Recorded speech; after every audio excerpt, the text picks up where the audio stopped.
this. Oh, that was slick, Sloan.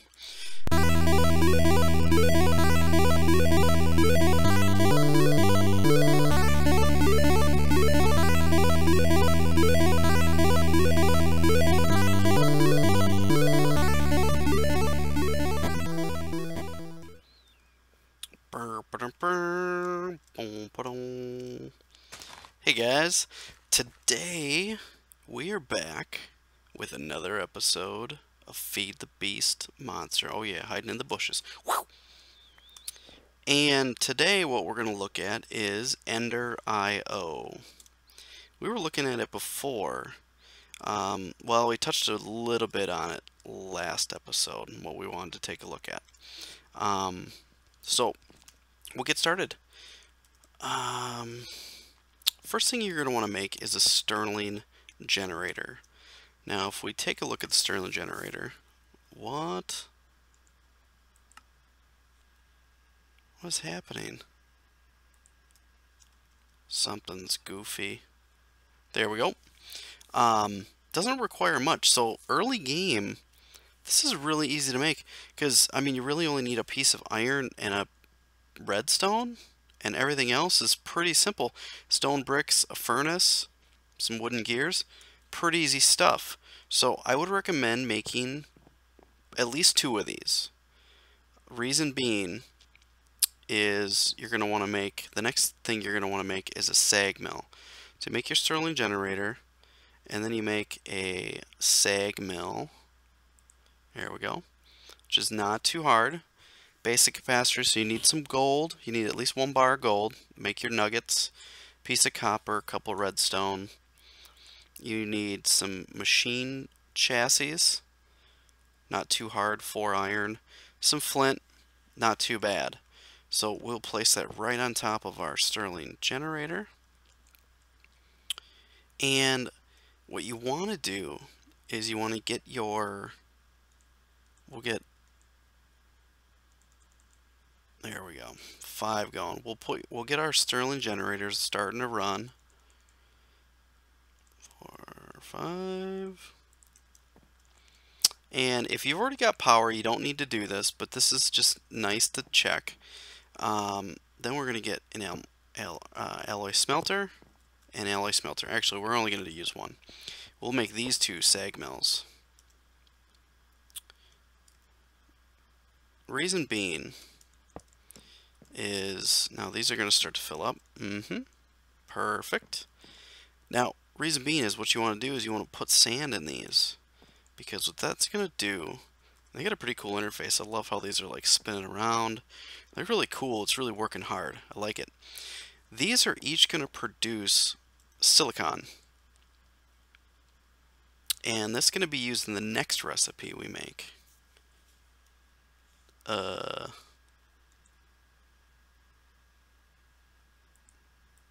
weird. I made it there. This is kind of weird. It didn't show up here in the UI. There it is. Alright, so you let those run. Obviously you're going to need sand. Oh, this is really generating a lot. Something's going on here. This is acting kind of goofy.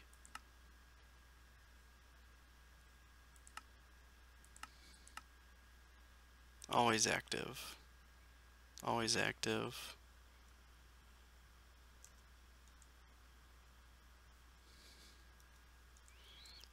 Let's take those out.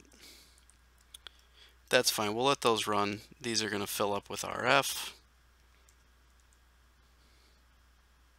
Or something is going to fill up with RF as these go.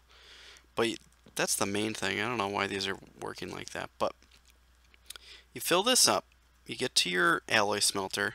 And the first thing you need to make is steel, electrical steel. So you're going to need silicone, iron, and coal to make electrical steel. And this is pretty much the first step in getting to all of the other items. Now, the items that we're interested in, I've already made.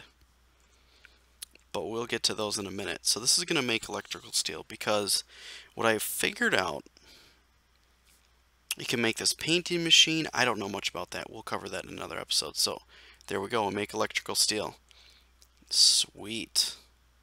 So these are working now. They're just being a little goofy. So if you've already got coal and stuff, that's great.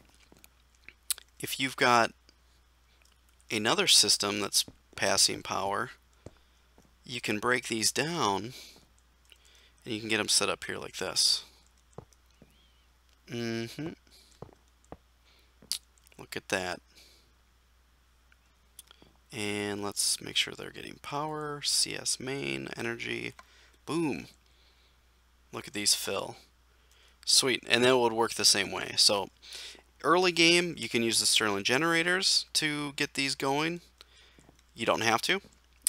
Middle game, if you've already got good power, get these going like this. The next piece that you're going to want to take a look at is these double layer capacitors. When you get to making those, are they on this page or the next page? You're going to need to make basic capacitors, which is we already covered. Or I'm sorry, we didn't cover. You can make these basic capacitors.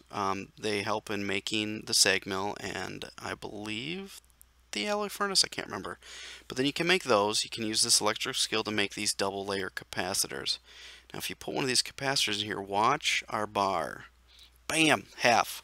So not only does it increase your efficiency, it also gives you double the internal storage. Now the octadic,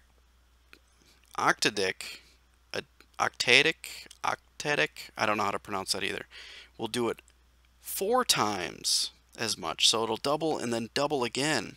And this is pretty much a 1-to-1 ratio. So you put one in here and it goes. So next piece to get to those is by making 2 of those and getting vibrant alloys. Well, you can make vibrant alloys by alloy smelting electrical or energetic alloy and an ender pearl in a alloy smelter. If you don't have energetic alloy, you can make that with glowstone, gold, and redstone in an alloy smelter. So those are that's the basics right there of getting EnderIO going. But what we're interested in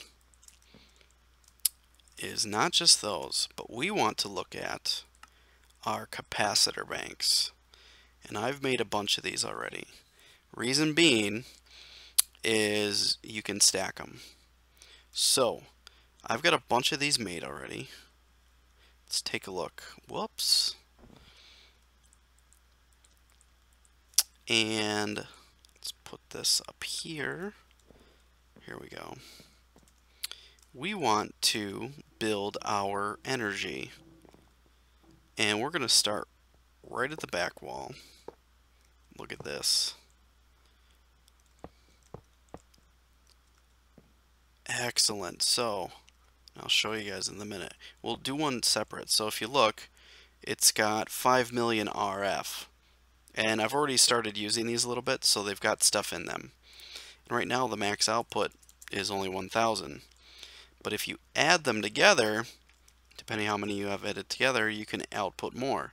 And look at, they stack. 35 million RF. So we're going to start just building tons of these. And we're going to just, I don't like it right there. I want to be able to walk behind it. So what I want to do is, the reason those MFSUs and MFEs just aren't good is they don't hold that much. You know, you have 40 million EU, but you can't get much more than that. That's it. You know, and they get kind of stuck. So, and they're not expandable. You got to build another one, and then you got to connect them together. It's a little bit of a pain. So, what I want to do is really start adding and making these our storage. Look at that. 60 million RF. Awesome. So now I don't think I have enough cables to do this. But what we can do is, let's be fancy about it. Get rid of all these machines. These machines are pretty much used just for EnderIO, which is good. You can use them for other things, but it's really good starting out. I think next time I do another series, if it's got EnderIO in it, I am using EnderIO. Totally. So we'll bring that there. We'll connect this. And let's connect this. We want this to receive energy, but get nothing else. And we don't have anything yet, but let's start filling this up with our main system. There it goes. Excellent. And if we do this, we can put another tesseract here.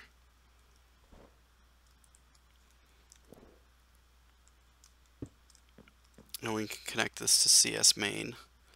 And this will also only send energy.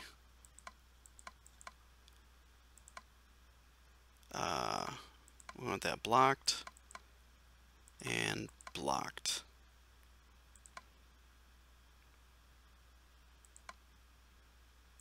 And we only want to send energy. There we go. So we will connect this to our system as well. And our left output, is this going down? Nope.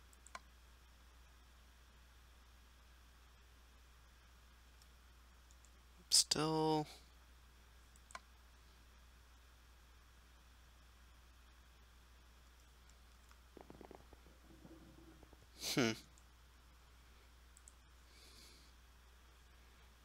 Only receiving energy.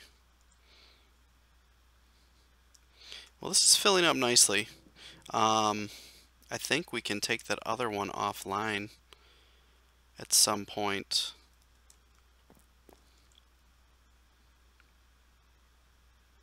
Yeah, this is going down. It's going up and down, really. Oh, max output. Oh, here we go. Let's raise that up by a bunch.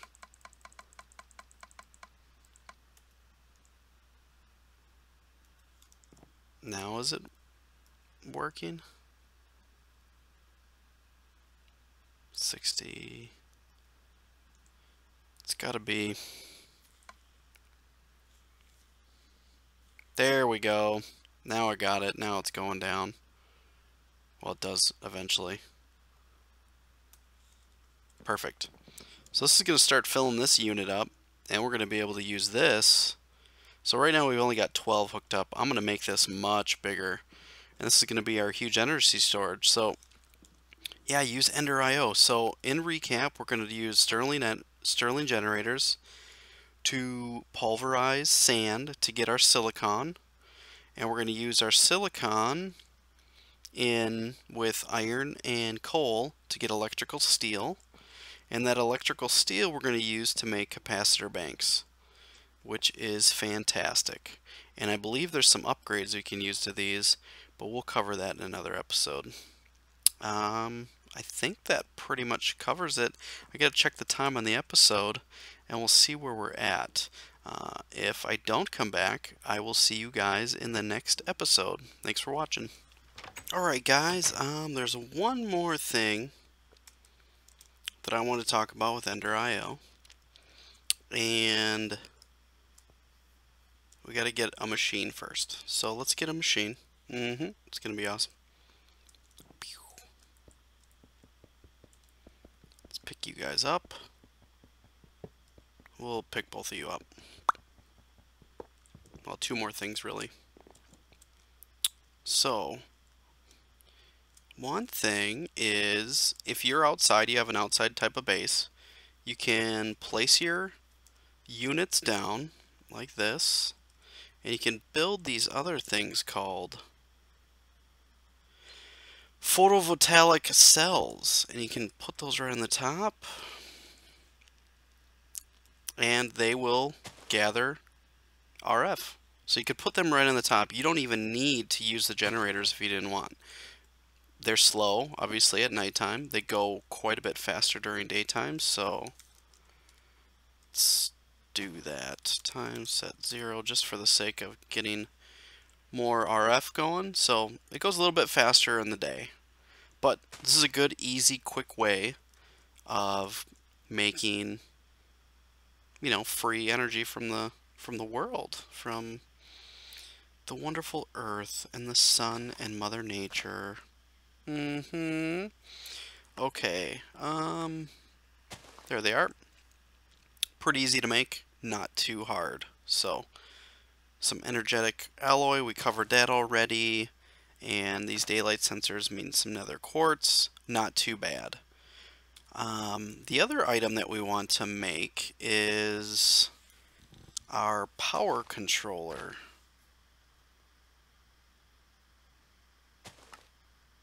Where is it?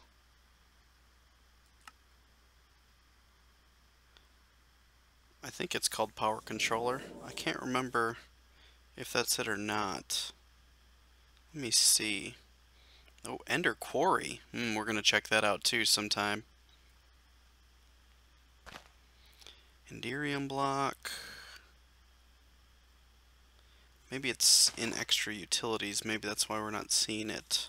I think it's power controller.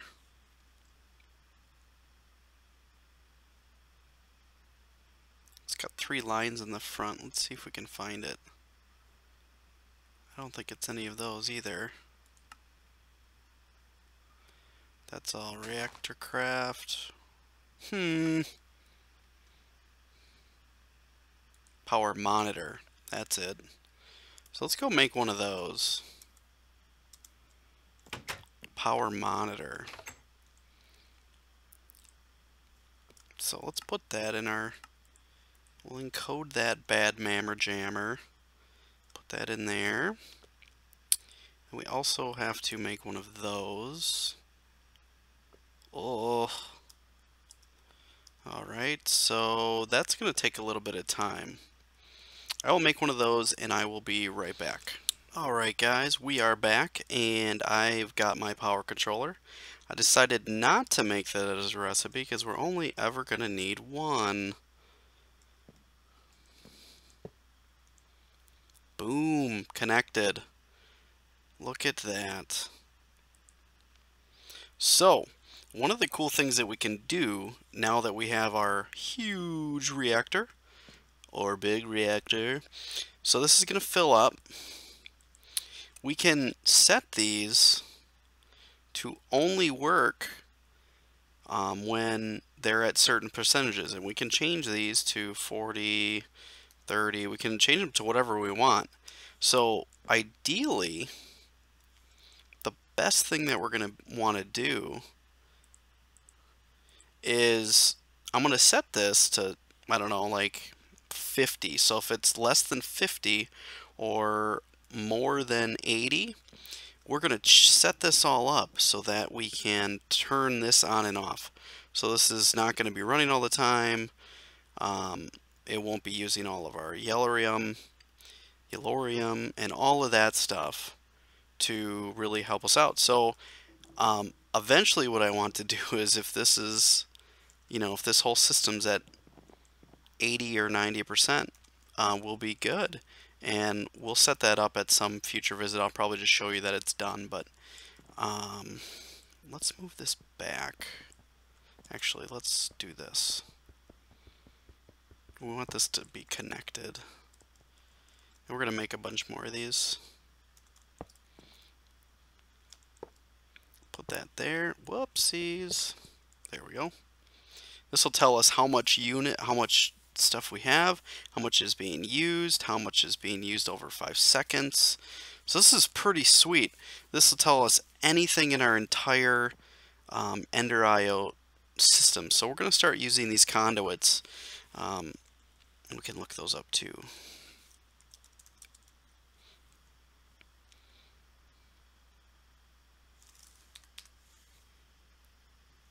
Where are they? There they are. So you've got energy conduit, enhanced energy conduit, and just regular ender energy conduit, which the energy ender conduit moves the most amount of energy. So I just went with those. You can make these smaller ones that are a lot cheaper to make. So you can make conductive iron, which is in an alloy smelter with redstone and iron. You can make these with energetic, pretty easy, and these ones with vibrant, which that one requires a little bit more, but I've got an ender farm and this stuff's all coming along nicely. So EnderIO is really, really cool. So I would check this out definitely. Get yourself a power monitor to tell you everything that's going on. We'll eventually hook this up to our system over there and have it shut off when we don't need it.